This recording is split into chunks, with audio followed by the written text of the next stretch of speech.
And you can never really get excellent normal control with the insulins that exist today.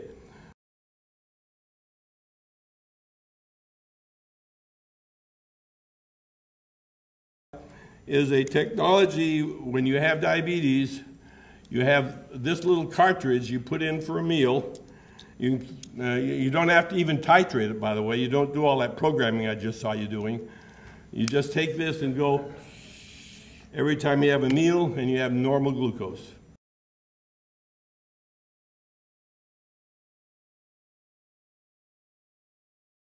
We mimic what the actual pancreas does.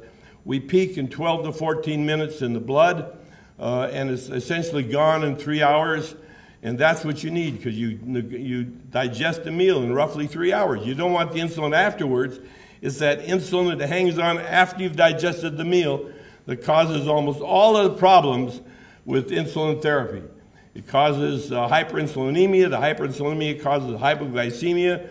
Because of the hypoglycemia, you have to get the fasting level up.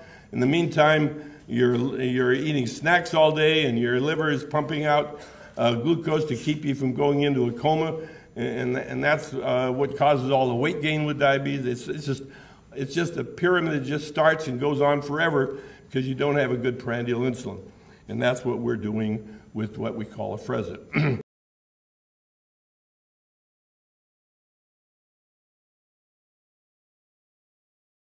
So what we do is we reduce postprandial excursions almost to nothing.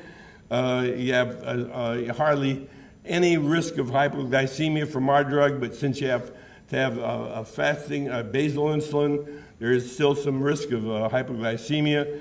There's no complex meal titration in type 2 diabetes. You don't have to titrate at all. In type 1, you have to have some modest level of consideration. If you eat a huge meal, you need a second dose, but you don't need to do the complex titration you have otherwise. And there's no real weight gain, and you don't have to, if you don't need to measure your, if you don't need to titrate your mealtime insulin, you don't need to do all the glucose measurements that you do. So even though I was the guy that created continuous glucose sensing, frankly, that's going to be less important in the future.